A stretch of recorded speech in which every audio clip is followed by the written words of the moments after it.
Hello మా bros, నిజంగా ఇది మిస్ అయి ఉంటే మీరు ఒక మంచి ఎంగేజింగ్ థ్రిల్లర్ మిస్ అయినట్టే లెక్క. ది బెస్ట్ ఎక్స్పీరియన్స్ ఇచ్చింది ఈ సినిమా. నేను చాలా హ్యాపీగా ఉన్నా ఈ సినిమా చూసిన తర్వాత. బట్ క్లైమాక్స్ సాటిస్ఫై చేసిందా లేదా అని వచ్చిన కన్ఫ్యూజన్ లో ఉన్నా. అయినా సరే నో ఇష్యూస్, ఈ సినిమా ఖచ్చితంగా సజెస్ట్ చేస్తా. బై ద వే, నేను సినిమాని కన్నడలోనే చూశాను. ఒరిజినల్ లాంగ్వేజ్ కనెక్టివిటీ ఉంటుంది, అథెంటిసిటీ ఉంటుందని మాత్రమే. ఆ ఫీలే వేరప్ప. ఈ సినిమా మాకు ఎలా తగిలిందంటే, ఇన్స్టాగ్రామ్ లో చూసా అనుకుంటా వీడియో. మంచి సినిమాలు వస్తే సపోర్ట్ చేయరు, కానీ సినిమాలు రాలేదు అంటారు అని చెప్పి ఆయన ఈ సినిమా గురించి అన్నారు. సరే చూసేద్దాం అయితే, let's give it A try అని చెప్పి జెట్ స్పీడ్ లో వెళ్ళిపోయాం అంతే ఆ సినిమా చూడడానికి. What ever it is, cinema చాలా బాగుంది, చూసేయండి అంతే. ఇంతకీ సినిమా పేరు ఏంటా అనుకున్నారు కదా, శాకాహారి అని. చాలా బాగుంది మా. స్టోరీ లైన్ చాలా సింపుల్ గా ఉంటుంది. చెప్పాలంటే, ఒక అతను వెజ్ హోటల్ నడుపుతూ ఉంటాడు.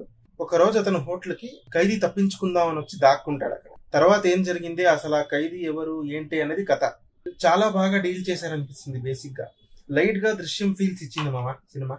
ఇంత ఎక్సైటెడ్ గా అందుకే మాట్లాడగలుగుతున్నా. పర్ఫార్మెన్స్ ల గురించి బేసిక్ గా నేను మాట్లాడినా సార్, కానీ ఈ సినిమాలో మాట్లాడాలనిపించింది.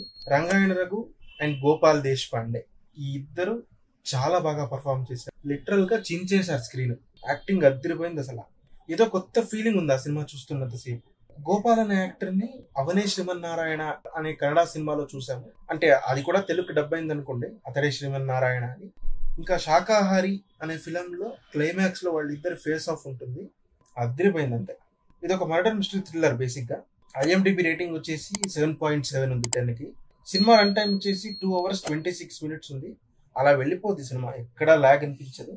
అమెజాన్ ప్రైమ్ లో స్ట్రీమ్ అవుతుంది, చూసేయండి వితౌట్ ఎనీ డౌట్స్.